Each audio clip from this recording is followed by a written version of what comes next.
Bonjour, donc je suis vice-présidente à la communauté de communes des Monts du Lyonnais, déléguée aux solidarités actives.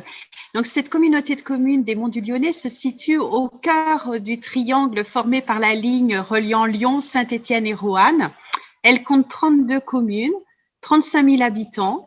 Elle est toute récente parce que voilà, elle est le fruit de la fusion de deux autres communautés de communes. Donc ce territoire est un territoire très rural, au relief accidenté, important à retenir, si on parle de mobilité douce, et avec un habitat aussi très dispersé. Donc, dans les années 90, mes prédécesseurs élus, avec la population, ont créé un transport pour les personnes âgées, car il avait été observé que beaucoup de femmes, au décès de leur mari, se retrouvaient isolées dans une campagne sans permis de conduire, sans possibilité d'être autonomes dans leurs déplacements. Et cette difficulté en fait liée au déplacement est devenue récurrente du fait de la concentration des services et des commerces dans les bourgs-centres de notre territoire. Et donc, cette question de la mobilité a été prise à bras-le-corps et a évolué en termes de réponses à apporter.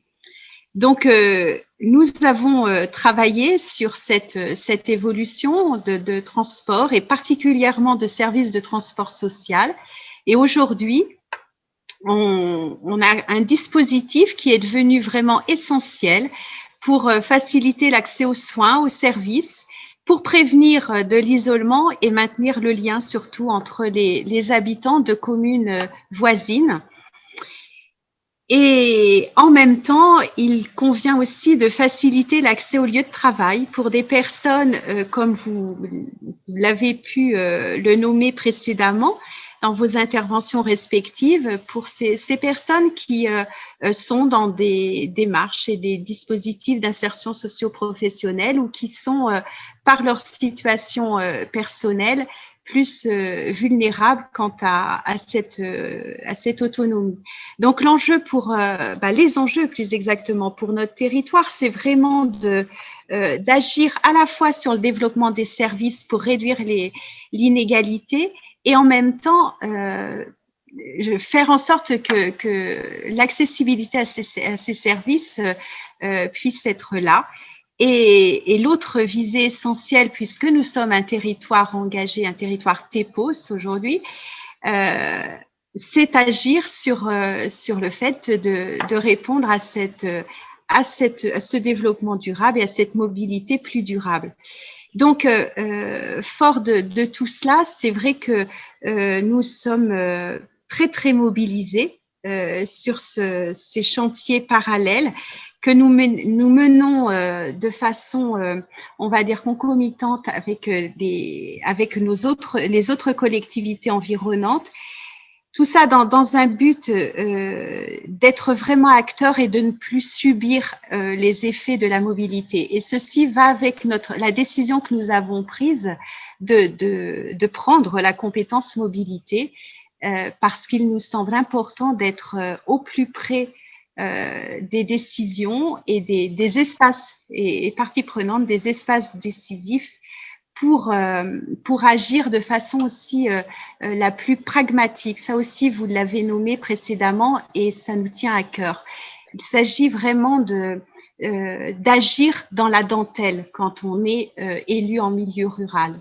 On va quand même présenter à la fois ce transport social et nous expliquer aussi ce que vous attendez de cette prise de compétence de mobilité. Alors, pour effectivement aller peut-être assez vite, le transport social des Monts du Lyonnais, donc il s'adresse vraiment à des personnes qui n'ont pas du tout de moyens de déplacement, avec des revenus très modestes, puisqu'il s'appuie sur la grille ANA, qui est la grille qui est utilisée pour les aides également à la rénovation de l'habitat.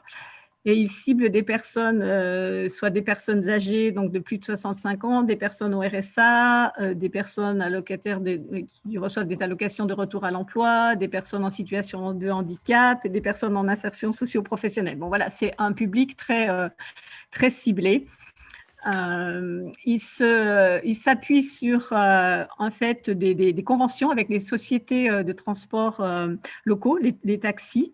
Il est sur une collaboration avec les 32 communes de la communauté de communes Donc, les personnes qui potentiellement peuvent en bénéficier doivent d'abord s'adresser à leur commune pour monter le dossier.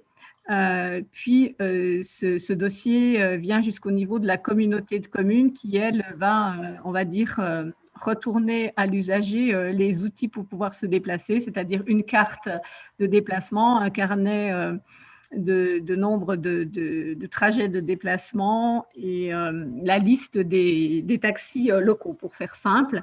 Il est limité également, ce service, à 10 trajets par mois, sauf pour les personnes en insertion socio-professionnelle où on l'a un peu adapté. Et chaque trajet coûte 2 €, quelle que soit la distance.